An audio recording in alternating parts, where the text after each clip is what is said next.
You're now tuned into the hottest podcast in the world, the Stay Woke Podcast, right here on TheSonicBreakdown.com. Welcome back to another Stay Woke Podcast. This is DeRa Brinson, and you know the Stay Woke Podcast is presented by TheSonicBreakdown.com. Today's podcast, but it's going to be about introverts versus extroverts and how each of those kind of navigate in the world and what are the differences, and we'll get into more detail about that.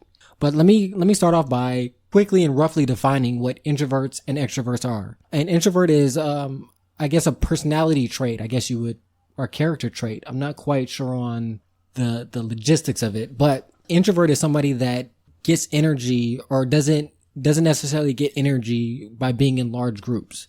They get their energy from within. They tend to think to themselves, have, conversations with themselves, and sometimes are associated with being shy. And there is a difference between being shy and an introvert. Shy is somebody that doesn't like to be outgoing, to have that energy, or to not necessarily have the energy, but have that social interaction. Where an introvert, it's not that they don't know how to or they don't like it. They just don't need it or want it.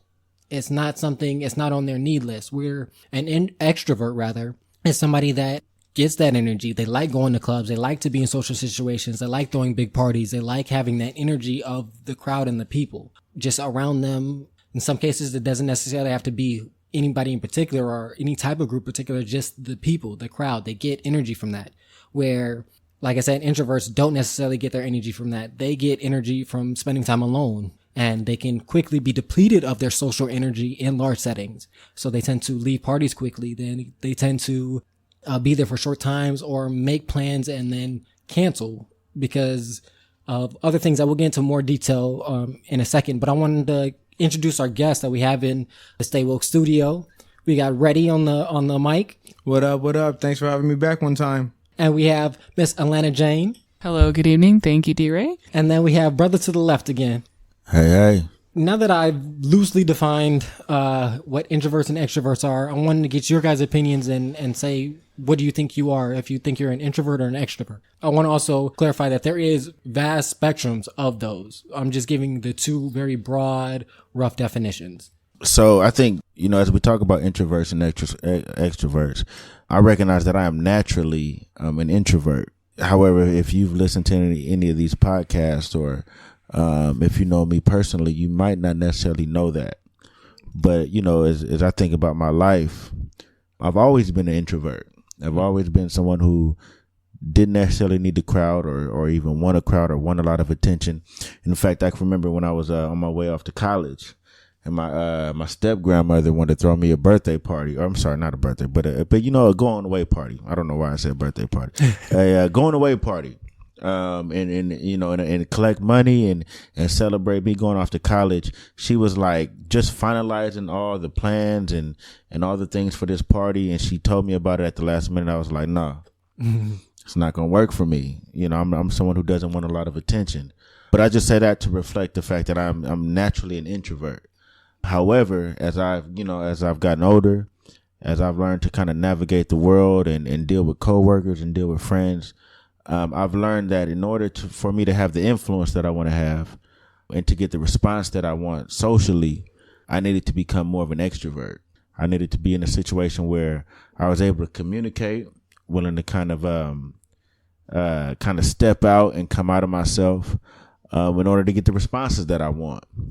And so, even though I'm naturally an introvert, I've learned to do the extrovert thing and in order to get the influence and have the impact that I wanted to have. And so I can, with that said, I think I switch it up. I switch it up. But I would definitely like to hear from everybody else in terms of where they're at in terms of introvert and extroverts. Okay, so I definitely think that at my very core, the deepest truth is that I'm an introvert also and the reason I know that is because if I can't have a slice of time to myself, even if it's short, at least every day, my mood and my depression and my mental health go down and down and down. Mm-hmm. So I think to me, that's like the core, like what fills you back up.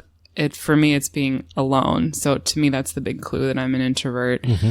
I have a weird side trait where I really do enjoy and look forward to times when I'm the center of the attention. Like I've done a lot of performance art in my life, and like I really, really love those times.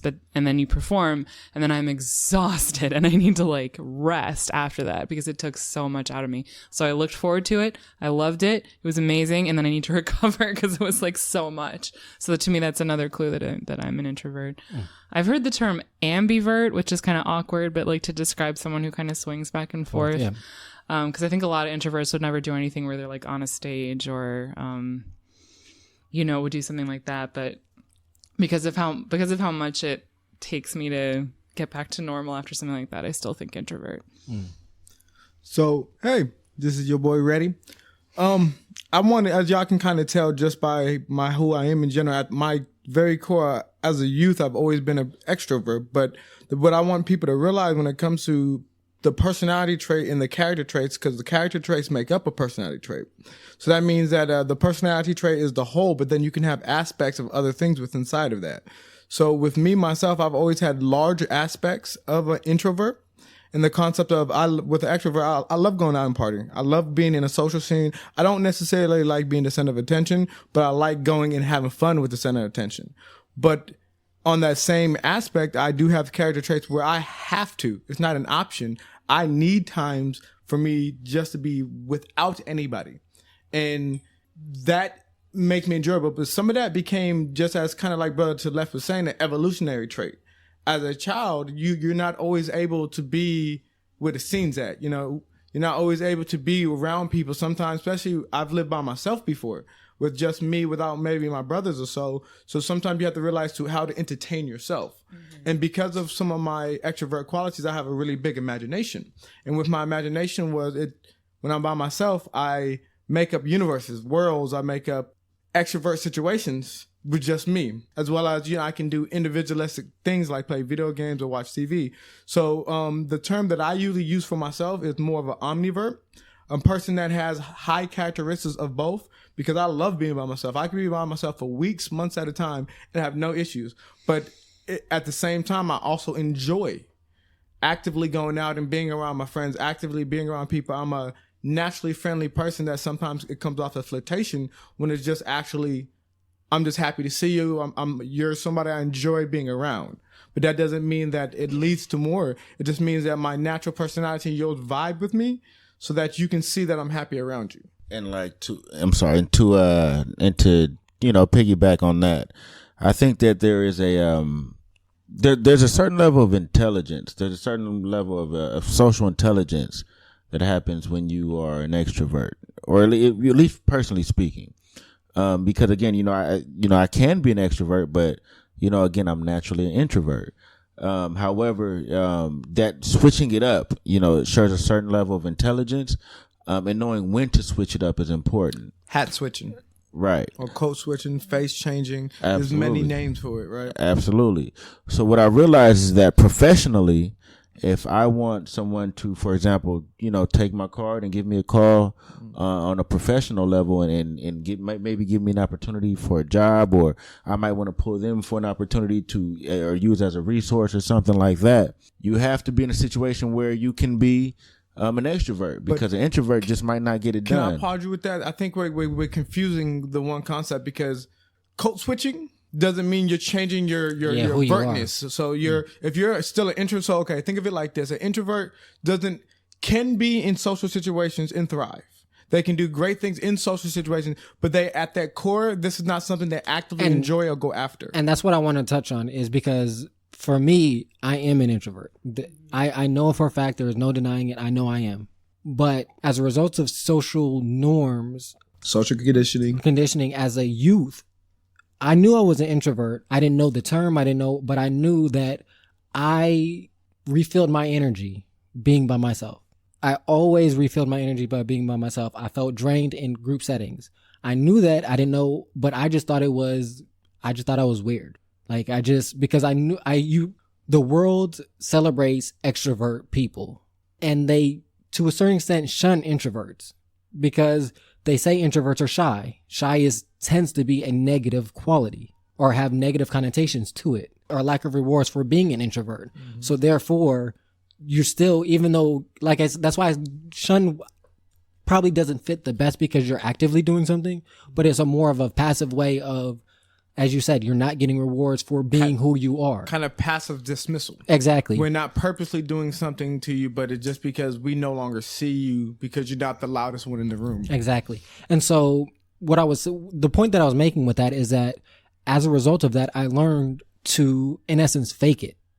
Fake that I was enjoying it as much as everybody else. Fake that I wanted to be there as much as everybody else. And a part of this conversation, the reason why I started is because my family had a hard time understanding why I was acting the way I did when I moved back to California. They were having a hard time understanding why I didn't want to communicate as much, as why I didn't want to be in social situations as much. And the difference was I was at the point in my life, I was old enough and in control of my situation enough that I knew what I needed for me. And I was okay with that. Me understanding from them that switch is in high school, I would say, I want to go to these clubs, I want to go to these parties. But if you ask the internal person, the internal DeRa, what he want to do, he'd be like, no, I'm cool at being in the house. But I knew if I didn't go out to those parties, if I'm not out at the club, you go to high school, you go to class, everybody's going to ask you on Monday, what you do? Or where were you? Who were you with? Right. And if you say, you're at the house by yourself, you're a loner. Right. You get those, and you get that negative connotation. Exactly. Even though you might be confident in yourself, everybody still needs interaction. Even introverts need interactions with other people. That idea of that you don't need anybody is not what introverts are saying. It's just saying that we don't get the same reward that you get. And I'm going to pick and choose. Exactly. And so that's what the people that are close to me now are understanding is if I spend that time with you and if I devote that time, that energy, that even just knowledge, because also with introverts tend to be secretive. They don't share information just readily. Where extroverts, they'll tell you everything that you can find out everything that they ate that day. You know what I'm saying? Like, every minute of every day. Where an introvert, if you know all of the details of what's going on with them, that means they hold a special place. That you hold a special place in their hearts because they divulge this information to you. Right. And it's not that, they're doing anything malicious or there's a reason to hold this information from you. It's just that they don't feel the need to. They just don't feel like they need to give it to you. So I'm not. And like one of the things that we hear on the complete other side, so we can get a good feel of the dynamics, is when we go with a real true extrovert, they have a lot of fear of missing out. If your friend hit you up, hey bro, we went to the club yesterday. A lot of true extroverts, if they were at the house and doing nothing, they didn't enjoy that. So the fact that you didn't hit them, they're upset, they're aggravated, they're kind of like, damn, bro, I would have came. So that you get that more on the extrovert side, where if something happens, you have to be there. You want to be where the action is at all times. But even in their same concepts, these people usually have high levels of energy. They're usually very eccentric. You know what I'm saying? These are the ones that are smooth talkers. You hear a lot of charismatic people, because that those extroverts qualities that it comes with those character traits amplify when you're a true extrovert. That's why, like, you can see a lot of people you don't really have usually one spectrum unless you have certain traits. Introverts are more one spectrum verse than most extroverts. Because you usually don't get a complete like super extrovert, and when they do, those are usually people that you already know, like without a doubt, this dude hasn't shut up for like 55 minutes. Right. He's actively, he has so much energy. He keeps touching me. This is a person that you actively see, you would believe may have ADHD or ADD because of the fact of their energy qualities that go with the personality traits. And his cell phone is crazy. And a true extrovert's cell phone, he's got all the people, the text messages are coming in, they're going out. It's wild over there on an extrovert cell phone. Like the opposite of an introvert, you get energy from the people that give you. These are people that have usually a wide cast net of what they consider friends. These are the people that you can hit up and say, how many friends you have? And they hit you with, I got about 20 or 30 what they believe good friends. When a typical omnivert would be like 5 to 10. Typical introverts, you can usually count with one hand. Right. So it's just all about that energy take as well as what you actually enjoy doing. Right. And, as someone who was, again, naturally an introvert, as I've learned to be an extrovert at times and kind of pull it out when I needed to, the reason I have learned to kind of transcend into the extrovert territory is because I've watched extroverts. I'm someone who's really reflective. So you're emulating. I wouldn't say emulating, because I'm an original motherfucker. You understand me?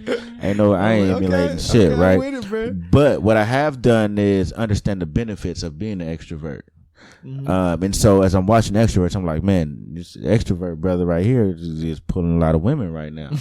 Right? Or this extrovert is making a lot of business connections. And so there's some benefits that come to being an extrovert. No, there's a lot. And even though I'm naturally an introvert, and I get my power, my source, or whatever you want to call it, from myself, I know that there are times when it's better to be an extrovert.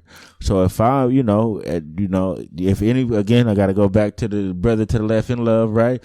If anybody knows me, know that I found my one, or who've listened to the podcast before, know that I found my one, and I'm done with dating. However, before that, I wanted 2 or 3 women just like any other man, right? Any other conditioned man, because that is some bullshit. You really only need one. But any other conditioned man, I needed 3 or 4, right? And I realized the only way to get that was to be an extrovert, which was to, navigate the room, talking to this one, to this, because it's a game of numbers. Got to talk to this one, got to talk to this one, got to talk to this one. And, I might get turned down 4 times, but I'm going to pull about 3 or 4 numbers, right? No, let me finish, man, right? So with that said, right, I understood the benefits to being an extrovert. And then even in terms of business, right, when you're at a social gathering with a professional individual, understanding that, hey, I need to get my card out here. I need to understand what this person can bring to my organization. I need to understand what type of job I can get by doing this. So there are certain benefits to being an extrovert. And it wasn't until I understood those things that I was ready to break out of this introvert shell and transition into certain situations where I needed to be an extrovert. And, again, even though I'm naturally an introvert, I had to learn to break that and to not only be an extrovert when necessary, but to do it well and to do it efficiently and to do it smoothly and have that smooth transition. And what I can say is that it has only paid off. And not only has it paid off, but it has also become a little fun to me because there's a certain aspect of it as playing the game. And that's what I was hitting to is what you're describing is you're not in. You got to take it on the spectrum. 100% introvert on one side. We'll say all the way to the left. 100% extrovert all the way to the right. You're saying you're a natural introvert, which would put you closer to the left side. But everything that you're describing makes you closer towards the middle than it does the introvert side. Because I'm a true introvert.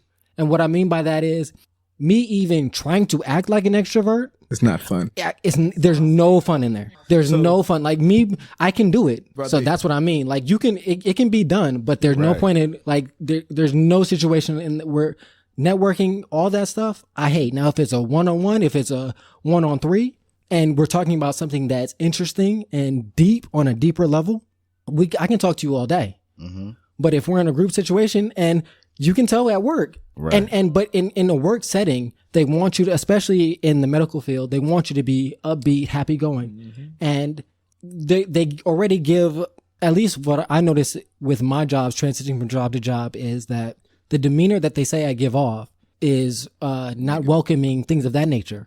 But if you talk to any of the patients that I see, any of the patients that I talk to, when I'm in the room with them and it's just me and them, they say I'm engaging, they say I'm kind, I'm considerate, I'm caring, I'm attentive, because that's an introvert situation. Now, me at the lunchroom with all of my coworkers, that's not my zone. That's not my room. That's not my vibe. But when it's 1 or 2 of us in there and it's just us, it's just a difference that you can't. Right. There's no enjoyment that you can. That's what I'm saying. For that you, is really interesting. I want to add one thing, and then I'll let Ms. Jane go, just because I want to add on one. There's one thing that you hear a lot from people that are true introverts. It's called sacred silence. So that's basically means if all 3 of us in the room together, most introverts are happy and are completely content with not a motherfucker saying a single word. Exactly. And for the rest of the people, it makes them feel uncomfortable. Yeah, real extroverts, like if you're an extrovert, not having a communication for a time period is awkward and uncomfortable. You don't enjoy it. Omniverts, depending on where you are on that scale. Like, once again, if you're more on the introvert scale, it doesn't bother you because you enjoy it. But then if you're still higher on the extrovert scale, it can get uncomfortable, as well as the how you feel at that moment. Yeah, see, I can be in a room with a crowd full of people and not say nothing to nobody, and I'm fine because I'm in my head. I was gonna make one other point about what you're saying, especially at work, because DeRa and I know each other from work. That's how we met. I think what comes into effect is you can turn it on and have it be really genuine when you're just one-on-one with a patient, for example, and they feel good, you feel good, it's okay, it's working well. but like you still have to ration your energy. Like every good connection you make in the room with a patient, it's energy that you can't sort of, I'm going to put it in quotes, waste on being all happy go lucky upbeat with your coworkers. Exactly. You don't have anything left for them because it's a trade-off. If you give it to your coworkers, you're not giving it to the people that that is another clue that you're like a true introvert. Like there's you wake up every day and there's a supply, and you know that you have, like, to do your job well, you have to give it to the patients.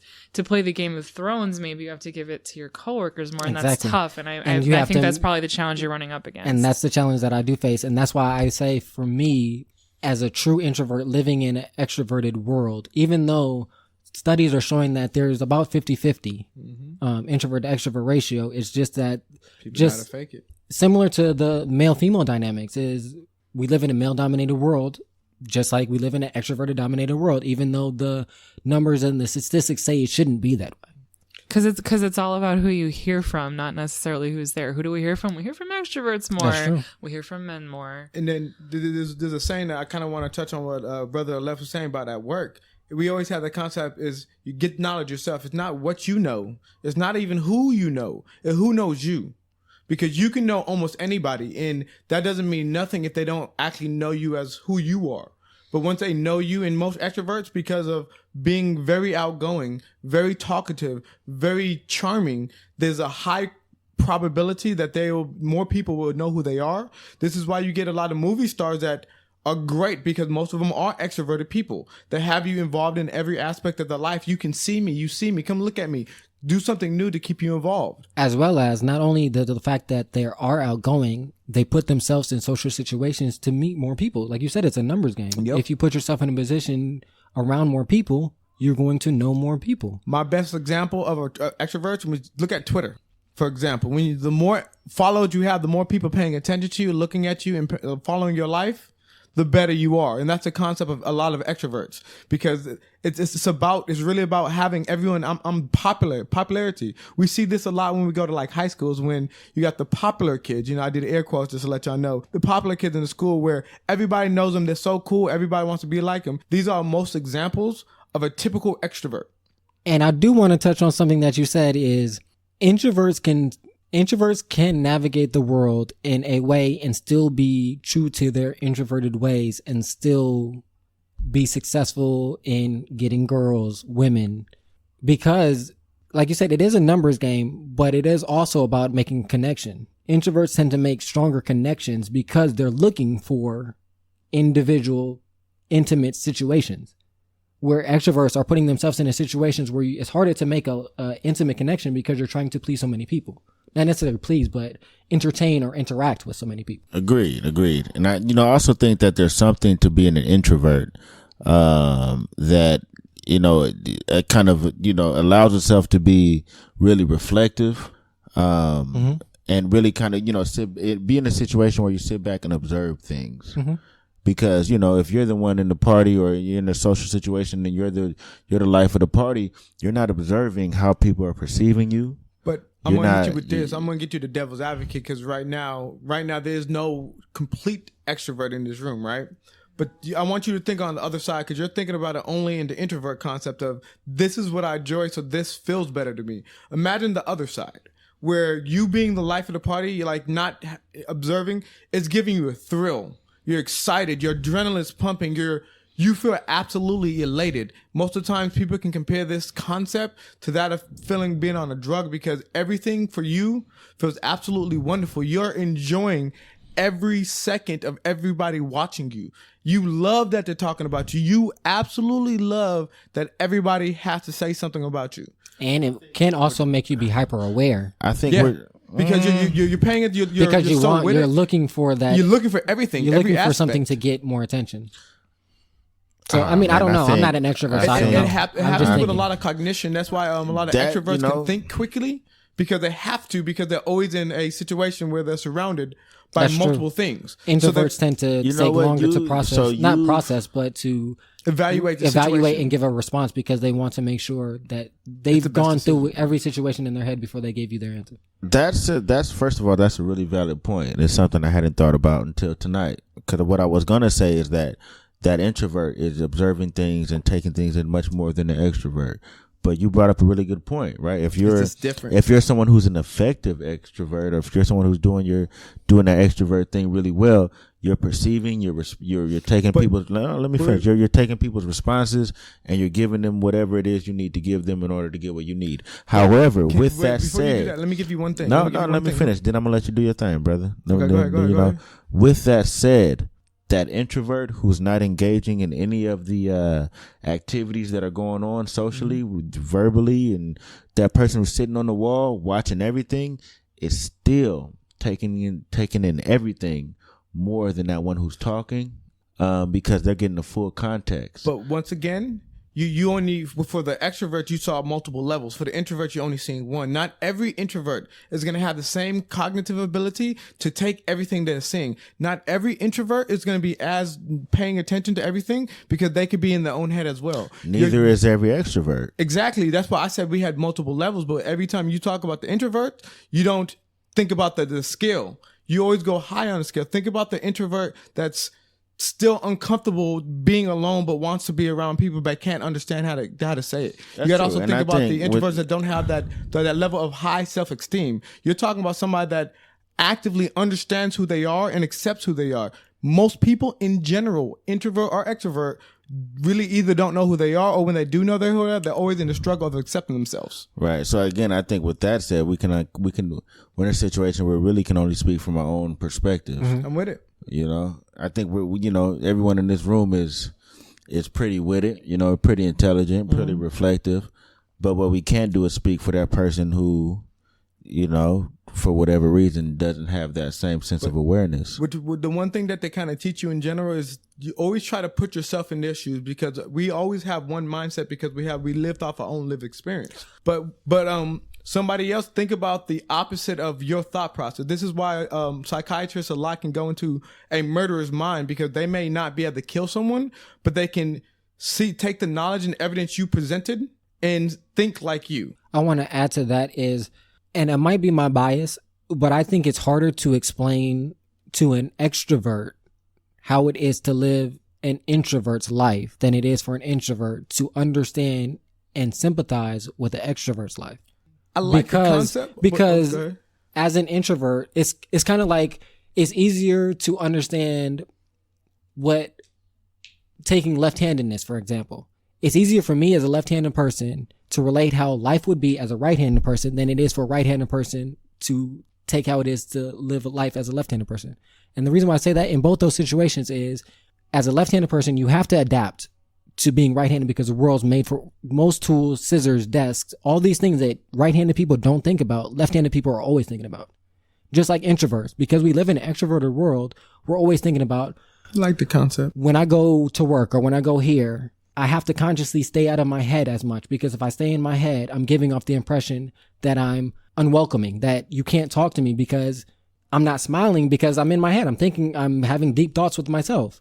You're not going to be smiling in most of those situations. Think about most times when you're in a deep thought. Are you smiling? No, your face is pretty stoic. It's pretty even keel.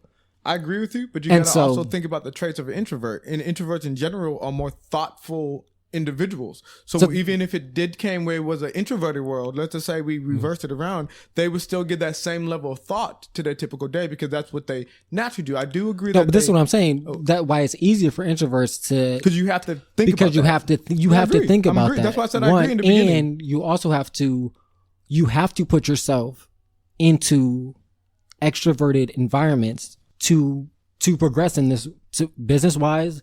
In school, everything is pushed to group. Yep. Group work.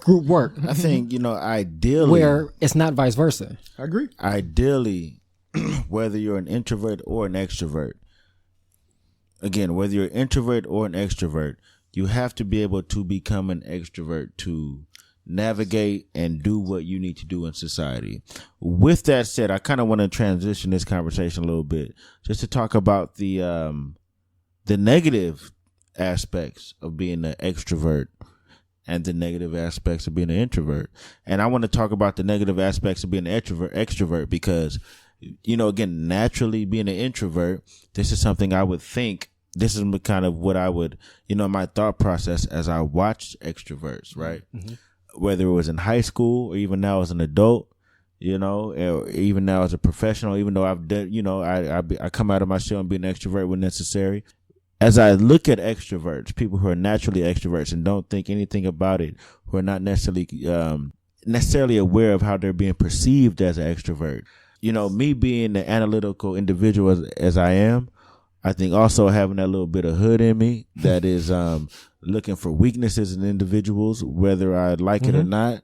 I can't help it, but I'm still looking for weaknesses, and it's an unconscious thing, but it happens. Happens commonly, actually. As I'm looking for weaknesses in individuals, when I see extroverts, I kind of harken back to that introvert aspect of myself, and I'm watching them, and I'm like, what is this person really talking about? Mm. Why is it that they feel the need to be the life of the room or the life of the party? What is it, what is the context? What is the content, what they're talking about? What's weak there? And how can I use that if necessary to get my agenda done? Now, when you put my point being, I'm going to let you speak. Okay. My point being is when you put yourself out there like that, if you're not aware and fully in control of how you're putting yourself out there, if you're just speaking and not being aware of how you're being perceived, really sharp individuals will use that against you when necessary. There are also downfalls to being an introvert. I don't know if it's directly related to where you want to take the conversation, but while you were speaking, my response was, I think a lot of the times we conflate the idea of self-esteem with whether or not you're an introvert or an extrovert. Like, yes, thank you. Like people who are introverted because they don't speak as much, maybe the impression is that they have a low self-esteem, and an extrovert who's speaking a lot and bringing attention to themselves has high self-esteem. But I think sometimes it's reversed, or even doesn't even track at all. Yeah. And it's interesting because it's like people who are perceived to have social power are almost always extroverted. Mm-hmm. And it's like what motivates them to go after the social power. I think a lot of it can not a lot of it, but in some cases, if you scratch past the surface, you'll find some insecurity there. Yeah. It's interesting. And I wanted to touch on the weakness that you said that extroverts have is I think there are some extroverts that do have that weakness of not caring to a certain extent of how they're perceived as long as they are perceived. And so I think that's more towards what you're talking about. But I also think there are extroverts out there that are very aware of how they're perceived. They put the level of, I guess, analysis that introverts do in their perception, but the difference is when they are in those social environments and they are being perceived, they gain energy, where the introvert is not gaining the energy, so they don't want to be in that situation long enough. So let's say, I don't know if he's a introvert or not, but George Clooney. Let's say he's an extrovert. I don't know. Let's say he's an extrovert and still look like he does in those suits and still want that attention that he's getting when he's on the red carpet, when he's in the movies and things of that nature, and get the energy from it, but still be conscious enough to understand how he's being perceived. So I don't think it's necessarily it has to do with introvert or extrovert on how you identify or not necessarily how you identify yourself, but how you allow yourself to be perceived. I don't think that necessarily has to go with introvert or extrovert. I think that has more to do, introvert and extrovert is more about the energy and placement of where you would prefer to be than how you allow yourself to be perceived. I also think we're kind of thinking of an extrovert more unilaterally than we're thinking about in an expansive concept, because you can have an extrovert, and you have plenty of extroverts that are very intelligent, so they're not speaking about nonsense, so they're actively seeing what people are doing, because you can have a lot of extroverts can be hyper aware with cognitive ignitions, where basically they're seeing everything that's happening on a quick pace and making quick analysis of what to do to make the enjoyment still continue. And it's still making sure that people see them in the way they need to be seen, because just because you're extrovert doesn't mean I want negative publicity or negative stuff. I want you to like me. That's part of being an extrovert. And if I'm coming off as an asshole, you can change that concept, because you're like, I know they don't enjoy that. But then also the other thing I wanted to touch on was something you said about the weakness concept. So you said, if I remember correctly, you can't understand how an extrovert could want to be in that crowd, right? But think about the extrovert's concept of, I don't understand why would you come to a party and not be in the group? That's why. See, for You know what I'm me, saying? I can understand the perspective of somebody wanting to be at a party and feeling that energy, but I just don't get it. Like, I not that I don't get it. I get the concept. I get the idea. I get how it would feel. I just don't feel it. But when I try to explain how I gather energy to extroverts, and it's not it's 100%. Every extrovert that I've talked to about this, they're like, that doesn't make sense. So you're shy? No. So you don't like talking to people? No. It's more to it than that, and that's why I say I think it's harder for an extrovert to live that way. Right. And I liked how you how you put that, right? Because I think oftentimes when you think of an introvert, you think of someone being shy or being afraid to be in a social situation. And again, I've said this probably 3 or 4 times. Being a natural introvert, there's nothing shy about me, right? I mean, there's nothing shy about me, man. I'm a confident individual. I just prefer not to be, in a situation where I'm out on the forefront, or when I'm out there. If I was shy, I wouldn't be on this podcast. If I was shy, I most likely wouldn't have any of the success I've had. Not shy, just more comfortable being to myself or being with those that are close to me. And I think that that distinction needs to be made. Yeah, I just wanted to, since again, DeRa, I met you at work where we're, are we our true selves at work all the time? I don't know if we are. But, when I got to know you at work, I recognized that you were definitely an introverted person. And I just remember like two different things. One time, one of our coworkers was moving on to something else, and we were going out for a drink after work, and you joined us. And like, I recognize as both a fellow introvert and just somebody who knows people, that the idea that you would go out and wish this person well with a drink, like that let me know that you were like, you're fond of this person, you were going to miss them, because you don't necessarily want to get a drink after work all the time. Exactly. It's kind of a special thing, and like, it's not something that you would do with your own time unless you felt liked this person. Similarly, when you invited me to come on to the podcast the first time, I was like, man, I know that like DeRa is into what I have to say, because like he's asking me to spend time with him, like, in his own, inviting me to your home even. So like, I knew that, I was very flattered as a fellow introvert that you would want to spend time. Cause like, you're just, like you were saying, actually up top of the podcast, it's really about how selective introverts are with their time. They just want to be with those certain people. Exactly. I want to break down some misnomers of introverts, and maybe, Reddy, you can do the extroverts, because I don't know them as well as I do the introverts.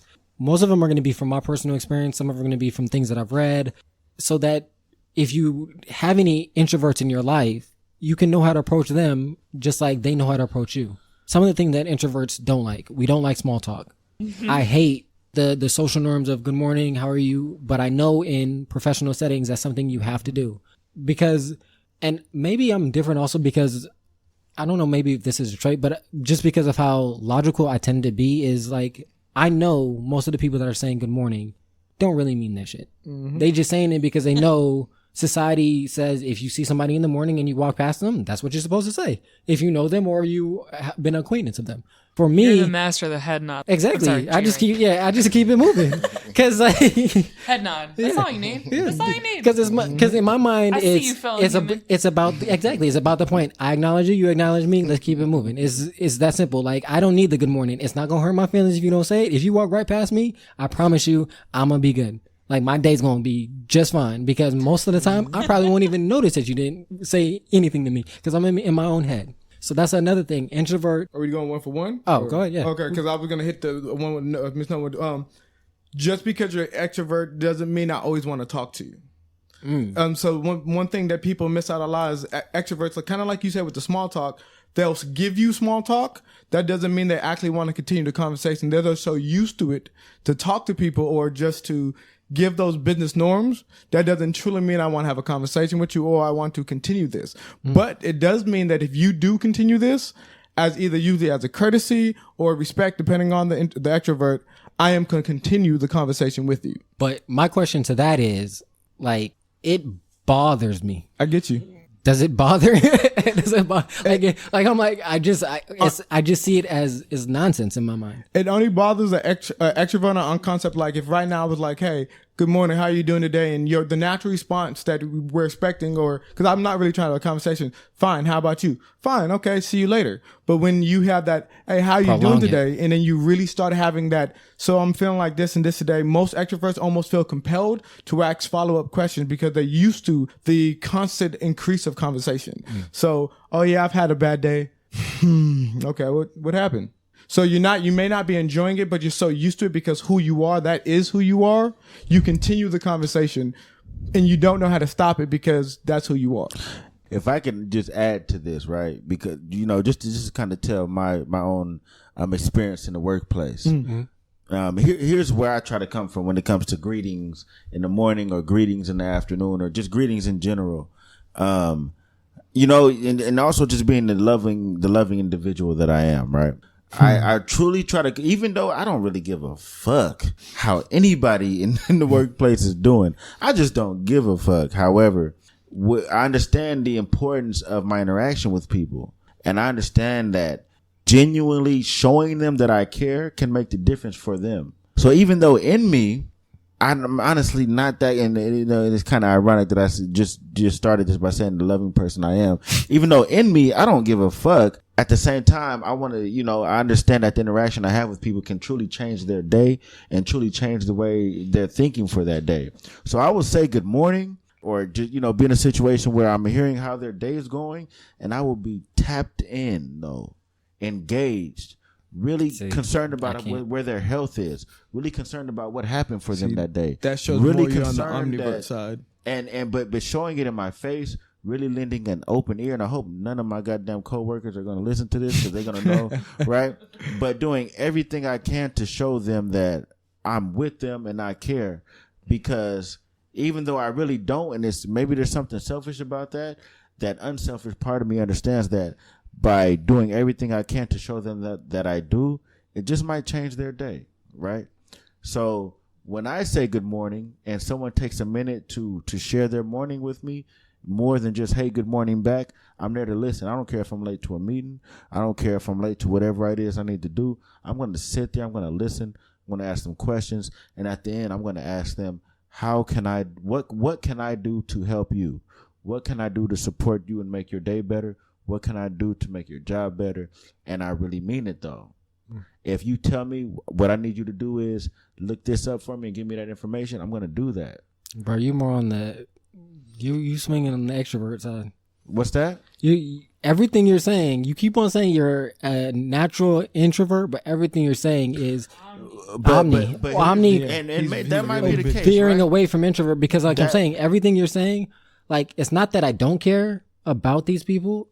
It's just, I know it means nothing. I know it means nothing. So, but if it does mean something, like if, let's say with Alanna, if something was really wrong and there was a situation and she needed to talk, yeah, I'm there for it, because that's the difference with introverts. We're talking about the same thing then. No, you said regardless of who it is, I have to have an invested interest in you or the topic that we're talking about. And again, like that's it. Like it doesn't. I don't care who. It might come from my love for people, man, and just. But that's what I'm. That's what introverts have a love for. That's part of it. You're getting energy from those people. You're getting something from them, or else you wouldn't do it. I don't see that I'm getting, man. I see that I'm giving. But hold on. That's a typical thing extroverts feel. Is I'm giving off energy. I'm giving off love. I'm giving off a vibe that you're feeding off of. That's an introvert. That's an extroverted concept. Yeah. That right there is a massive and a major extrovert concept. Like, I am giving you energy. You're giving me energy. We are sharing an energy because of your caring for me and my caring for you. That's a major extrovert concept. Because you're saying, I don't necessarily think of it as energy. I think of it as support. But that's another form of energy. Somebody supporting you is them giving you the time and energy it takes to give somebody support. Okay, think of support.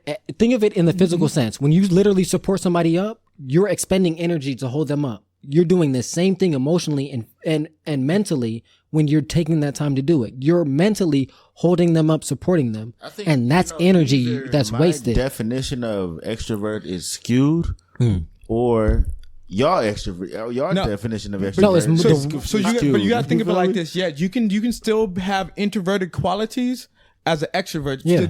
The thing I think people are seeming to forget while we're talking about this is a spectrum. No one is a true 100% introvert or extrovert. That is almost impossible. You can get like 90s. If you really go by the numbers, you always have some concept of the opposite side. Now, depending on where you are in that scale. So if we go back to negative 100 and positive 100, and that no matter what, it has to equal 200 altogether, you may have like 60% extroverted qualities. But then you have 40% introverted qualities. You get what I'm saying? So you still have certain things that you enjoy. You may still love to be alone, but you may absolutely love being with your boys. You may only have a small group of friends, but you may want to always go out all the time. You can still have both of those concepts. It's a little more, complex. And yeah, it is. It's very complex. That's why we said the omnivert, extrovert, and introvert. That's what I'm saying. Everything you're saying is putting you closer onto the middle / extroverted side than it is introverted, because that's what I'm saying. Because everything that you're saying, as I know for a fact I'm an introvert, and it's like I said, it's not that I don't care about these people. It's not that I don't like talking. That's what a lot of people think introverts, that they're shy. They don't like to talk. I don't like small talk. Like I said, if it's a topic that I'm interested in or that I'm invested in, we can talk all day. When they're in like a group setting, they'll be quiet and won't say nothing at all. Or they'll just throw little shots in. They'll say the information that they feel that they can add, and then they're in and out. That's it. Or when you have a conversation specifically about their football team, all of a sudden they're actively talkative, and then when you change to maybe a different football team, something they're no longer interested in, all of a sudden you no longer hear them. And it's not that they're selfish. It's just they just feel like they have nothing to add, so they won't add. Go ahead. Just real quick comment. What you were just saying, brother to the left, about how you are at work. What came to my mind was like, you run a little cost benefit analysis in your head of like, what is it going to mean if I genuinely engage with someone off of a good morning? And you run your cost benefit analysis and you're like, I'm talking to them. I'm here. I'm listening to them. They need something from me. I'm going to do it. When DeRa runs the same cost benefit analysis, he doesn't want to pay the energy. So he's gonna maybe not, he's not gonna pursue all the conversations maybe the way that you would, even though he knows it may benefit him professionally, because he can't pay it in the energy. So that's like same situation. Exactly. You guys are both really bright. You both want to succeed professionally, but something inside of you lets you pay that energy, and something inside of him does not. That's what I'm saying. Like the things you're saying is, it's not that I don't want to do it and that I don't know that it can benefit me, like she said. It's just that energy level, it's like literally like, that's why doing the podcast, even the podcasts, take energy out of me. On Saturdays, I'm drained. That's why, like, on Saturdays and Sundays, I don't do much in groups. I edit the podcast. And that's why part of this is good for me. Mm-hmm. Because it gives me an environment where I can use my energy in a way that I think can be progressive. Right. And profound. Right. But at the same time, allow me to also have my reserved energy for myself. Absolutely. By doing things, still adding to the podcast, adding to the website that doesn't involve anybody else. I can edit by myself. Right. You know what I'm saying? I can write my articles by myself. I can do that stuff by myself. Right. It gives me my environment where, like, going to work, I literally, like she said, I have to wake up in the morning and go like, this is much energy I have to waste. Right. Or I have. So when I get on this BART, I ain't talking to nobody, because that's going to use some of the energy I need to get through these patients. Yeah, absolutely. And I can second that, actually, because I've known DeRa since I was like 14, 15, man.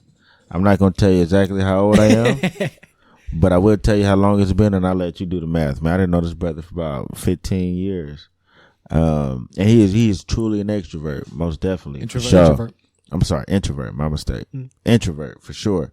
But with that said, here's one more layer I want to add to this. Actually, is what about the fluidity? Right, the fluidity and the transition from an introvert to extrovert. Because as we've had this conversation, I'm starting to think, you know what? Maybe I started off as an introvert and I'm treading in extrovert water about now. In most cases, in general, your personality is completely formed by the age of 5.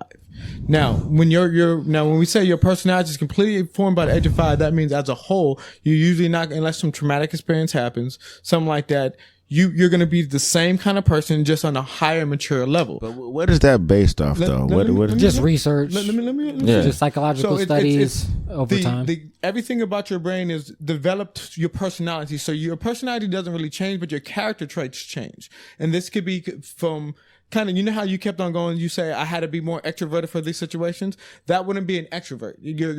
Let's say you were truly saying you were introvert, but those are times where you are maturing and you're using your character traits to help evolve your personality as a whole. You are still that same person, but you're learning to integrate new aspects of who you are. This could be from intelligence. This could be from how to engage in females, how to engage just maturity people. As a whole. But maturity, just everything about you. You never technically stop maturing until you die, because even after you hit puberty, your brain is still developing in a way. This is why you see some people that you say, dang, you used to be really talkative. It may have been kind of like DeRa was saying, where I did this concept because I knew what kind of social situation I am. And as I'm older, that's why you see a lot of older men that were always really introverted all of a sudden stop really talking, grunting, or just making small notions and movements, because now they're like, I'm old. I don't really have to put on that facade no more. I don't have to put on that fake face. I can just do me, and everyone that's around me knows me. Tired. Exactly. Right. And in some cases, it's not the fact that you switch, it's just the fact that you didn't quite understand what you were. Yeah. And because, like I said, I'm new to the introvert extrovert. I knew about it in college because I studied it, but I didn't really self-analyze and say, which one am I? Which box do I fit in? But, as I steadily became older and older, and I started looking at the world and seeing how my interactions were different, and really it hit me when I got to the professional settings, is because they would come to me and say, what's wrong with you? I'm like, what do you mean what's wrong with me? I'm fine. I'm just in here thinking like, this is, just because like, so, and that started making me to question and that stuff like that. If I can, I want to speak really personally, here, because I never, get on these podcasts. I never expected to tell people what I do or what my goals are, ambitions are. But I'm just going to speak personally here in terms of this introvert versus extrovert, because I think it really, it just reflects where I am with it. Right. Mm-hmm. And so, personally, again, regardless, I feel like I'm an introvert. Mm-hmm. However, so first of all, I'm a teacher. Mm-hmm. I'm making that transition into admin.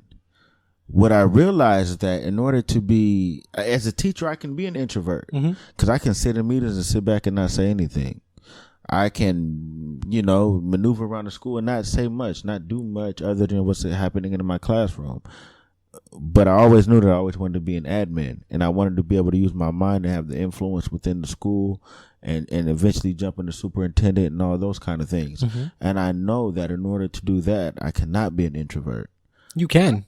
So, no. Wait, no. I don't think I can, man. Can I hit you with think something? that I have to navigate. I have to make connections.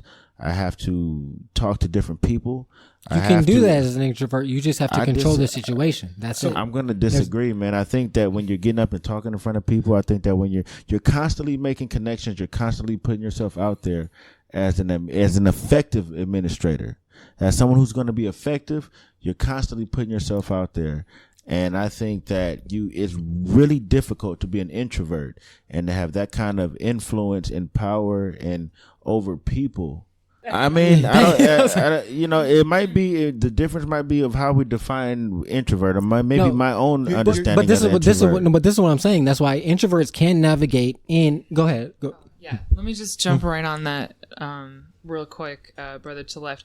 I think what you're partially right in that in order to succeed as an admin and a superintendent, you need all the skills that come easily to an extrovert. Yes. And you, as a smart and adaptive man, can do them all, learn them all, slay them all. And then at the end of the day, when you've won it all, you're the superintendent, you're running your school, what do you do at the end of the day to unwind? Do you go out or do you go home? That's you're an extrovert or an introvert. An introvert goes home, an extrovert goes out. And parties with the staff, with the crew, with and whoever. then the other thing you gotta think about is about enjoyment of it. Okay, so even though you keep saying like you can't be a introvert and do certain things, so those extroverted activities you're talking about, if you enjoy those, that makes you more the extrovert. If you do them still as an introvert, that makes you more the introvert. So like think about like this. Like I said in high school, I would go to the clubs, I would go to the parties. But I don't necessarily I didn't enjoy it as much as our other friends that were at the same clubs. They were active. They actively wanted to be there. I actively was there because I knew that the social norms required it. Or like you're at a party and someone's like, "Where are we going next?" And introverts like want to cry. Yeah, like but they just go on for the ride. They just go. And I've been in that situation where it's like, oh yes, we're leaving the club, and then they're like, oh well, there's another party. Oh damn. So the thing I want, brother to the left, I want you to think about that you're getting a little bit confused. I'm going to give you what personality is. Personality, when it goes as a whole, is based off of what's called the 5 personality traits. Extrovertedness is one of them, which is the whole concept of how outgoing, how interchangeable you are. But there's also other aspects that we're using in the concept of extrovert. So you have like openness. This is how likely are you to have someone acceptable into your life. You're going to tell them information, receive information, and keep the information. You have agreeableness. How people perceive you, basically. How does the world take your personality in? Then you have neuroticism. Basically, what is your, how would you explain this the best way? Are you pleasant, unpleasant, or are you actively aggressive? So it has more to do with your level of, you can say your attitude. Do you get mad quickly, or does it take longer for you to get mad? All these aspects are the 5 aspects that make up your personality. Now, remember, only extrovertism is only one aspect. That's all about the enjoying of social situations. So we're confusing 2 main different aspects of a full personality with one part of a personality. And that's why I say an admin or somebody in that position can be an introvert, because if the president can be that person, there's actors, there's actors, there's musicians, all that are introvert. Some of them are more reclusive than others. Some of them will, no matter how big their fame gets, will not do NFL stadium. They'll do a jazz room, and they know how to. Amazing actors, and they don't appear on the red carpet. Exactly, they don't do those appearances. They don't do radio shows, TV shows to promote the movie. They just make the movie and they go home. That's it, because they can. That's what I'm saying. Introverts that get to those positions either fake it in essence till they make it, or learn how to navigate and control the situations to benefit them. Like I said, so the actress that's an introvert, they'll do the movie. I'm not doing the red carpet. I'm not doing the press releases. I'm not doing this stuff. I'm just going home and I'm done. Just give me my money. Give me the script. I do it and I'm done. Because you got to think about the social concepts that we have in society as a whole. I know people. Okay, so what my job is outside of this podcast is I work with people with mental health challenges, right? I have coworkers, without a doubt, 100% hate talking to people. They are absolutely introverts, but you would never know it talking to them, because they know how to use the traits, the characteristics that a person that enjoys these conversations does. They may enjoy helping people. They may enjoy giving you the ability to change your life, but the actual, we're going to sit here and we're going to have a full conversation. You may cry to me and I have to have certain emotional traits that an extrovert would give. I have to have this jubilantness. I have to give the empathy, and I may not actually have that for you as a particular person, but I enjoy the job as a whole, which is why I do it. But you can never tell. You would have a full conversation with them like this, and it could be something they don't even like, they don't enjoy, but because they know how to adapt to the surrounding, because of the part of the job they enjoy, they can put on the rest. And that's the same thing with like the opposite of extroverts. When extroverts, they may love talking to people, they may love everything about the job, but they may hate the paperwork, but they can still do the paperwork great. It doesn't diminish the ability for them to do the paperwork, to give off the stuff that they actively don't enjoy. Stay in a cubicle for hours on time, because that's still part of your social norm, and you learn how to adapt that, because we are grown-ass men. We are grown-ass people that I can't always be happy at a job. I can't always be happy with my girl. My girl may be more extroverted. I may be more introverted. She wants to go out. I'm probably going to go out because I'm making her happy because she's in my circle. Extrovert. I may, as a guy, I may want to go out and party all the time, but my girl's an introvert. So I'm going to be like, you know what, today, instead of going out and partying, let's go home and Netflix and chill. That doesn't mean you actively want to do that, but you can sacrifice that part of you for the greater good of your life. Right. Well, real quick, can one of y'all define omnivert? And then I want to speak to that real quick. Omnivert is just in the middle.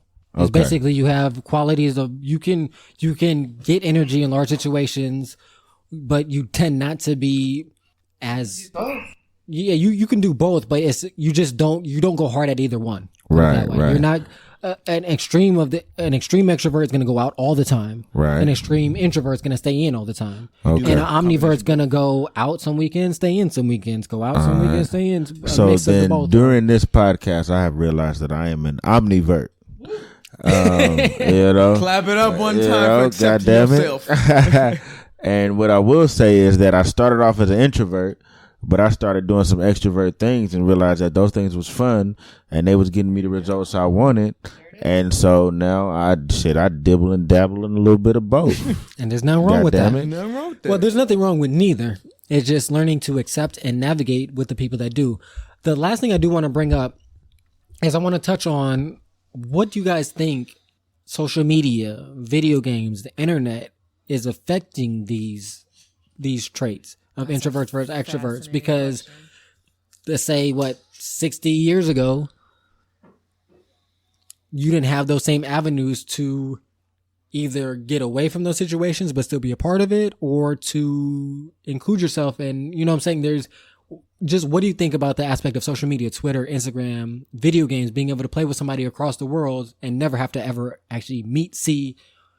I just think it's an interesting idea that I don't know. I don't have that answer. Oh, just the first thing that comes to my mind is I'm not doing Facebook this exact moment, but I have done it and loved it very much before, because I can be as funny or as personal as I want, and you get there's a little audience right there to feed you, but I don't actually have to be extroverted. It's a little short term, low stakes little.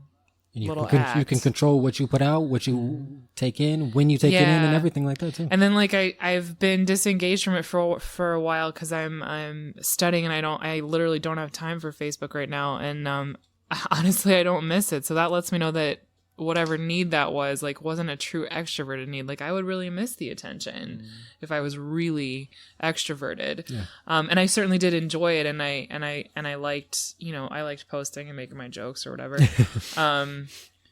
But I'm okay without it. So it's I think it's an interesting way that you can, I don't know, learn about it. But yeah.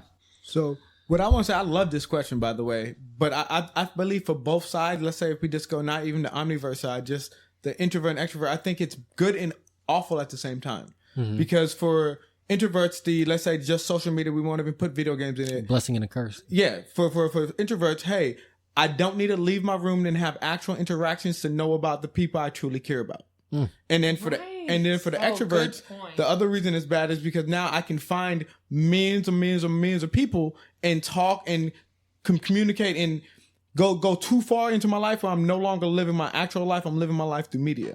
But then it's good on the side of an extrovert because that helps with the connections. You can find the right people for business, for pleasure. You can find all the things you need to do to make yourself happy. And on the introvert side, you can have that other side where, hey, I don't actively like to talk to people. So, hey, I can find out the information I need and still be connected to my family and friends without having to have the extreme level of social concepts as before.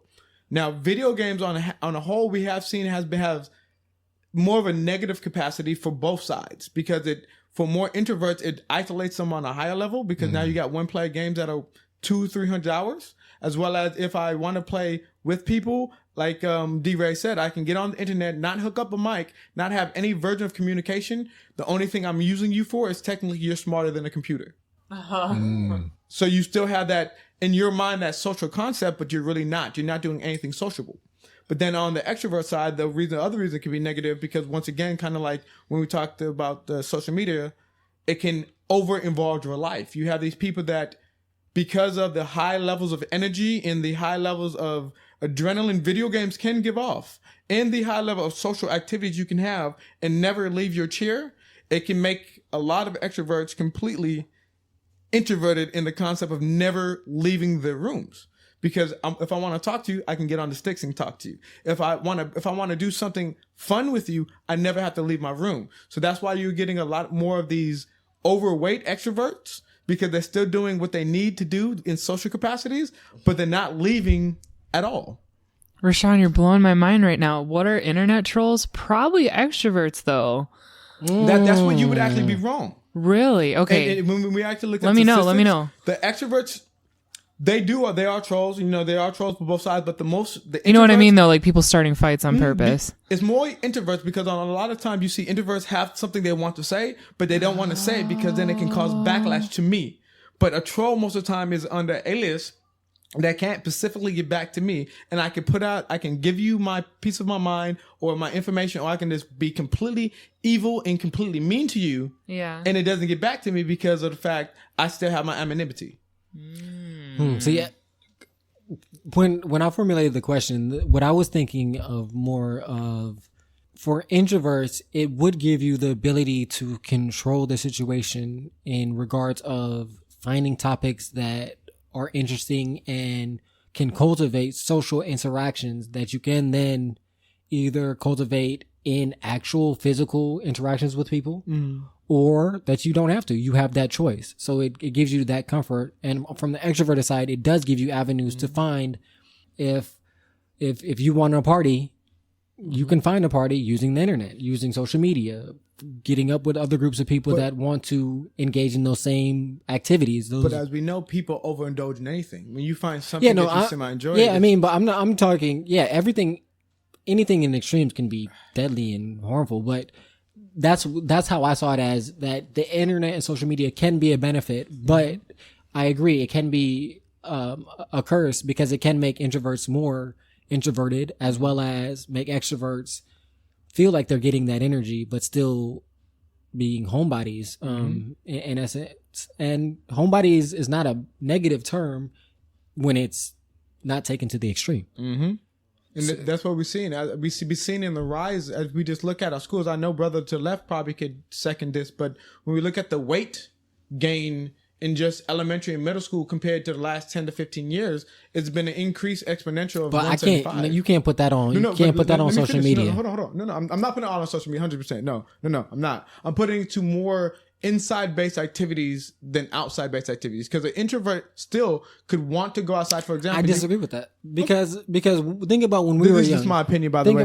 Think about when we were all young. We had Nintendo. We had things that could keep us inside. I agree.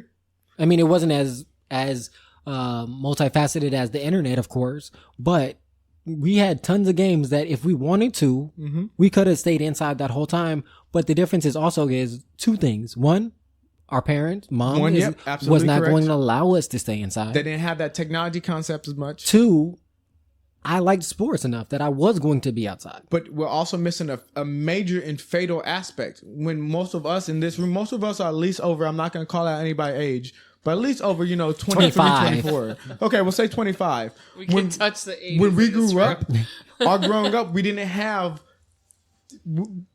D-Ray may remember when the first time you played Nintendo. How old were you? I don't know, but I'm saying before it was middle school, before high school. Okay, but see, you gotta realize this generation and the kind of generations right before us, they were born with handheld devices that could do everything that we couldn't even imagine when we were the age. I can play any game I want at any time through my phone. I could look up and see anything. I agree with you that the level, but my point is that there were still things that could have inhibited, even before video games, books.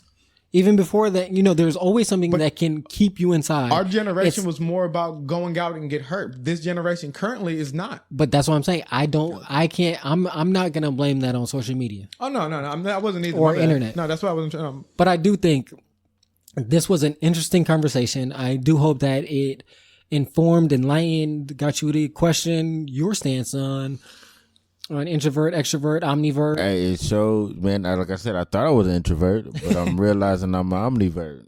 So if for nobody else listening, it's changed my perspective on me. And what I will also add is that, that's the key, right? Is to always be in a place where you're never set in your ways, where you're always willing to learn, where you're always willing to grow. And that's me. That's brother to the left, man. I will always be willing to listen to a valid point and change my perspective if necessary. Feel it. I love it. So what I'll say is, for ready, Miss Jane, is there anything that you would like to wrap up before I close it all out? Just shout out to any introverts out there who are still interested in performance art. Mm-hmm. Well, you can definitely still do it and incorporate it in your life, but just leave adequate time to recover after you go and get it. Exactly. You have to plan accordingly. Yes.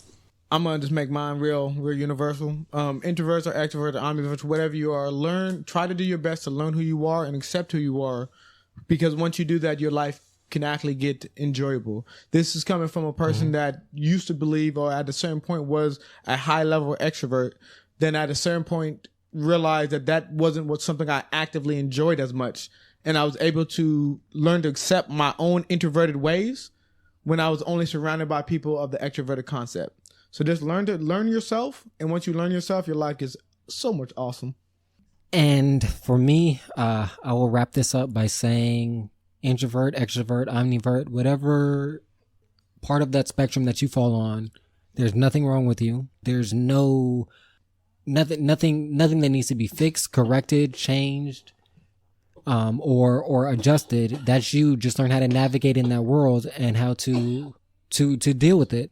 I would also like to say that once you do identify what you are, introvert, extrovert, omnivert, that you also inform the people around you, the people that you love, of that, so that they can understand some of the things like that they don't take offense to. So if you're an introvert and you don't like small talk, when you don't have that small talk, they understand that it's not them. That's just how you function, and vice versa. If you like small talk and that it doesn't mean anything negative, or that you just want to yap, that's how you get your energy. So you can understand each other and navigate between the two. One really quick PS on that. If you're in a relationship, you can share this information with your partner. Like, my husband knows, like I usually get home first, but if he gets home first and then I come home, he knows not to talk to me for like a solid 20. That is a perfect just to tip. let me get calm, and then I'm good. But like, I just need, like, I literally need it. Like, you can work it out. That's what I'm saying. And that's a great tip. And that's what I was kind of alluding to, is so that those people that love you and care about you know how to handle you, so that you both can be the best people that you can be. So you can both be happy and both have the energy levels that you need and maintain. That is an excellent tip. Giving you that time to debrief. It's not that you don't care and you're happy to see them. It's just, you need mental time to recharge your energy to deal with them. And it sounds negative when you say to deal with them, but we deal with everybody. If it ain't yourself, that's what you do. You're dealing with it. You're life. So again, thank you for listening to another Stay Woke podcast. Let us know what you think about it. Let us know if you think you're an introvert. If you really think brother to the left is an omnivert, that I'm an introvert, that Reddy's an introvert, that we have a house full of introverts. I'm straight up ambivert. I said it before. Okay. Oh, I'm sorry. I'm on the extrovert side. My bad. We have I two am definitely omniverts and ambivert. two introverts. So Go for it one time though. So my bad. Thank you for listening to another Stay Woke podcast. You know our motto: live, listen to some great music, and above all, love more. And I'm going to add for this one, learn about yourself more. And we out.